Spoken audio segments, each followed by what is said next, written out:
Here is a question. Read it carefully and think about the answer. Let us solve it step by step.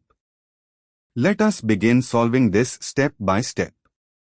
BH3THF adds across AC is equal to C double bond, hydroboration, in an anti-Markovnikov, SYN fashion. The boron attaches to the less substituted carbon of the alkene. Moving on to the next step. The boron bears 3 identical alkyl groups. Each alkyl group attached to boron is a 2-methylbutyl group, CH2CH, CH3, CH2CH3. The boron is on the terminal, primary, carbon, and the methyl branch is on C2 of the chain. Moving on to the next step.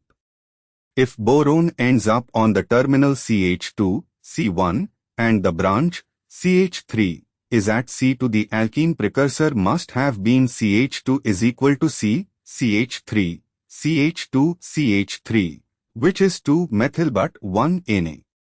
In 2-methyl-but-1-Na, the double bond is between C1 and C2 with a methyl substituent at C2.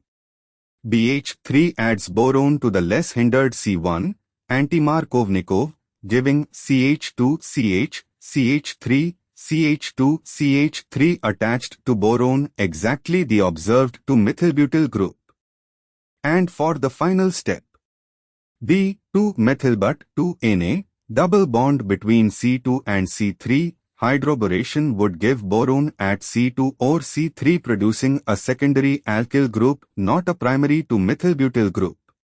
C, 3-methyl-but-1-Na, CH2 is equal to CH-CH, CH3, CH3, anti-Markovnikov addition puts B at C1 giving CH2, CH2, CH, CH3, CH3, a 3-methylbutyl, isopentyl, group. The branch is at C3 not C2.